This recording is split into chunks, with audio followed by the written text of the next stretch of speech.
I think what I will do is address you the way that you should be addressed. Miss Amber.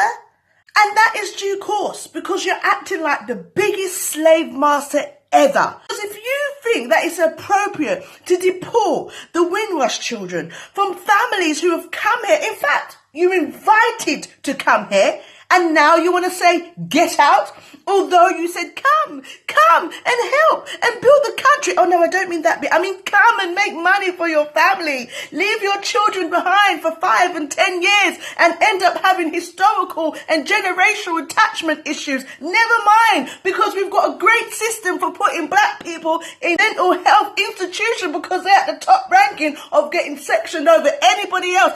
But by the way, in 50 years' time, you're going to be sent back to your country, the one that you've never ever been back since you came over here when you was 4 months, 12 years. Who cares? And as for your identification, we've actually lost it. So sorry. You know what, Miss Amber?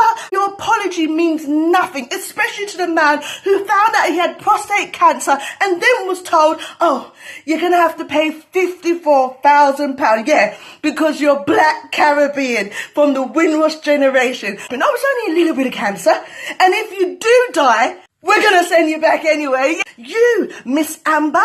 And obviously we can't forget your side chick, Miss May. Your racist, institutional, modern day slavery way of thinking is now being lifted to the surface, because you know what you didn't think about? Although you think that this country is so segregated and there's so much racism amongst us, you forgot there's a lot of unity, because the same people who actually look like you but don't think like you are speaking up for us. You forgot about that. You forgot about that bit, innit? We're all integrated.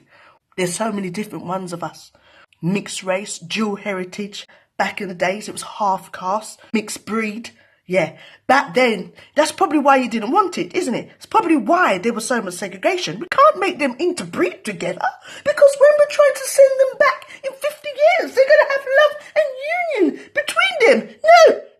No. Because you decided you want to deport. You want to deport half of the people that you sent here and their parents that you brought here to help your country, that actually worked in the NHS, worked on London Transport, and looked after many of you lot's parents. We want to say to you as well, Miss Amber, thank you. Thank you for making a lot of us woke, making us realise that actually we was never accepted. We should have been putting financial stability back into our own. Although you made some of our country's economy so shaky, like your voice when you're making your fake apologies, but you know what? We're woke now. We're woke now, Miss Amber. And you go and make this stupid little list of what to do if you get deported. Dear Jamaicans, please have an accent when you go back. You might as well put on the lift, bin up a spliff, lean on a wall and say you're Bob Marley's cousin. Not everybody has been back to Jamaica. Not everybody who is for Jamaica is going to actually still have an accent. You know what I think you should do, Miss Amber? I think you better do a little DNA test. You know what I mean? One of those.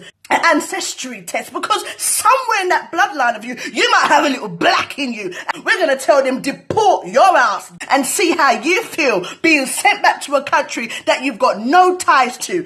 You've allowed these people no access to any public funds. They're not allowed to work. They're not allowed to get any benefits. Some have lost their homes. Some has even died due to the stress. Oh, this is on your hands, Miss Amber.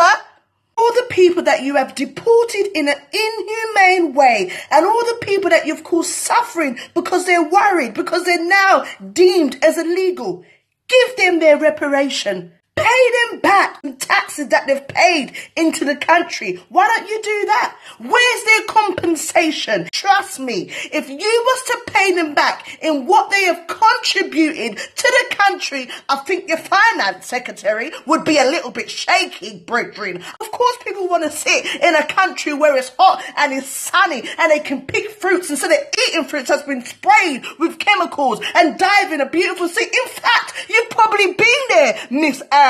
Well, it's not just a race thing, it's also a class thing. So everybody who's out there that's supporting this and saying enough is enough, a lot of them want to say to you, step down, Miss Amber.